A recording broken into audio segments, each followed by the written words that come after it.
Welcome to the KommunityKoin podcast. Today's subject, are you prepared for World War III? The best steps to take now.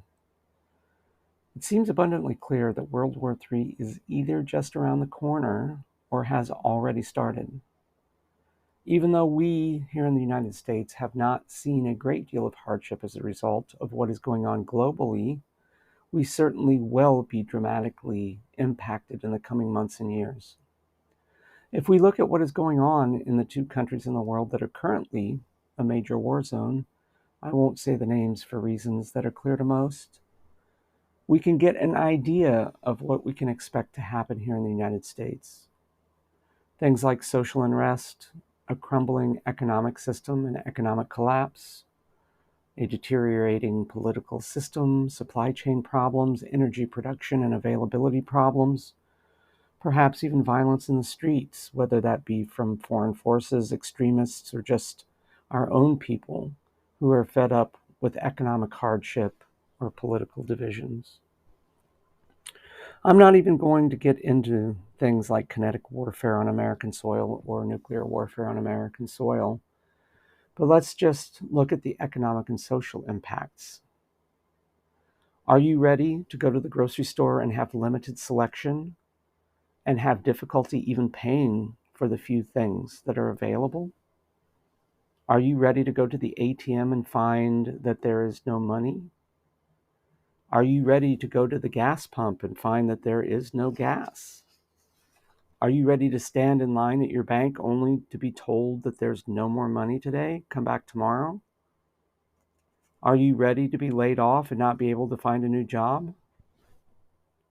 What are the things that you need to do now to prepare for what is inevitably coming? Well, number one, prepare economically. And like I've said before, pay off debt. Why? Pay off as much debt as you possibly can before this collapse, because in many cases, debt is a burden that you will not be able to bear once the collapse has happened. If you have a mortgage on your house, but you can't pay it, now you have nowhere to live. If you're making a car payment, but you can't pay that, now you have no way to get to work. Paying off debt is very hard, but it will put you in a much better position after the collapse happens. Another thought, alternative sources of income. Coming up with alternative sources of income can mean the difference between life and death during a collapse. I've already done a podcast on side hustles. Take a look at that one. Side hustles are a very important alternate source of income. Alternative currencies.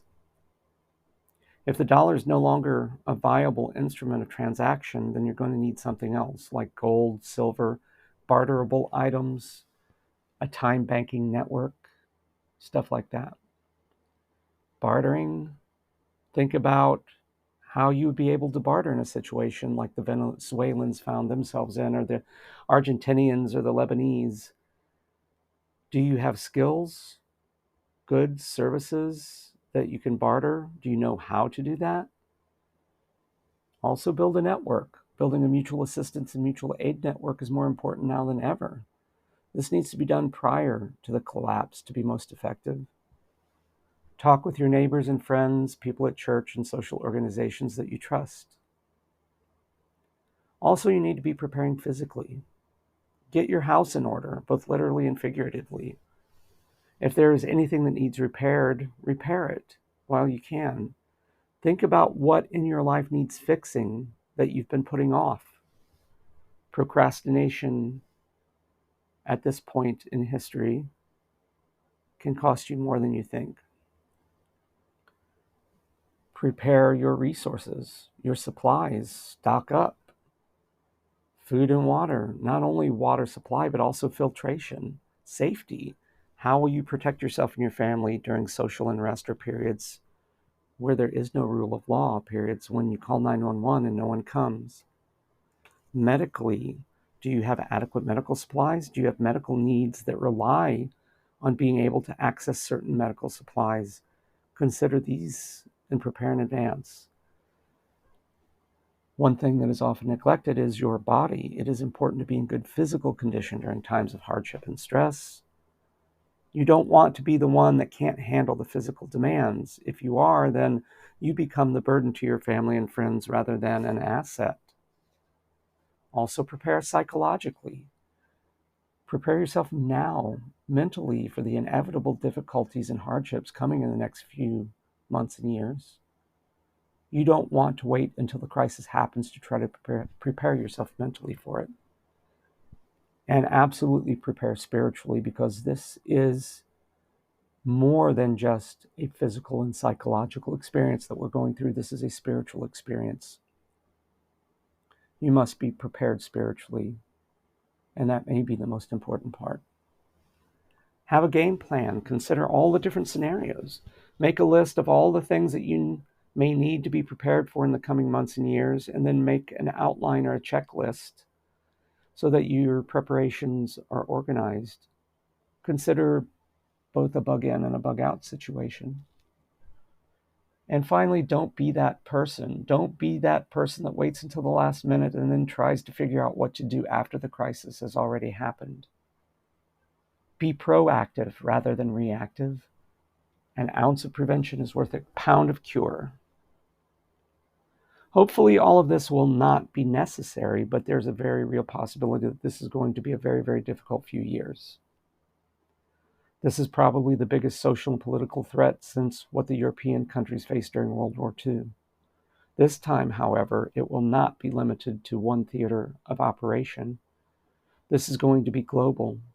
This will affect Americans in the way that Europeans were affected during World War II.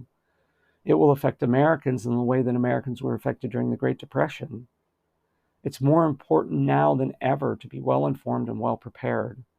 Your life and the life of your family could depend upon it. The journey of 1,000 miles begins with one step, so take that first step and move toward being prepared.